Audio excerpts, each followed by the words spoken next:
তদ্ধিত প্রত্যয় ৩ নম্বর প্রকার হচ্ছে বিদেশি তদ্ধিত প্রত্যয় বা এটি সর্বশেষ প্রকার। ১ নম্বর নিয়ম, ওয়ালা বা আলা থেকে ওয়ালা হয়, যেমন এটি একটি হিন্দি তদ্ধিত প্রত্যয়।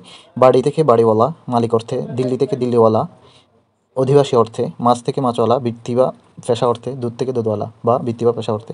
আন থেকে ওয়ান হয় হিন্দি নিয়মে, যেমন গাড়ি থেকে গাড়োয়ান, দার থেকে দারোয়ান। আনি থেকে আনা হয়, যেমন মুন্সি থেকে মুন্সি আনা, বিবি থেকে বিবি আনা, হিন্দু থেকে হিন্দু আনি।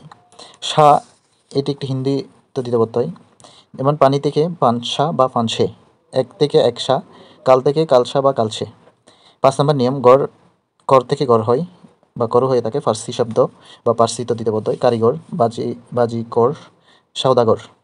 দার ফার্সি নিয়মে এসেছে, যেমন তাবেদার, খবরদার, বুঠিদান, দেনাদার, চৌকিদার, পাহারাদার, অংশীদার, বুঠিদার। ৭ নম্বর নিয়ম, বাজ দক্ষ অর্থে ফার্সি প্রত্যয়, যেমন কলমবাজ, ধড়িবাজ, ধোঁকাবাজ, গলাবাজ, যুগ ই গলাবাজি বিশেষ্য হয়ে থাকে, চাপাবাজ, দাঙ্গাবাজ, ভেলকিবাজ। ৮ নম্বর নিয়ম, বন্দি বন্ধ ফার্সি প্রত্যয় থেকে আসছে, যেমন জবানবন্দি, সারিবন্দি, নজরবন্দি, কোমরবন্দি, যুগলবন্দি ইত্যাদি।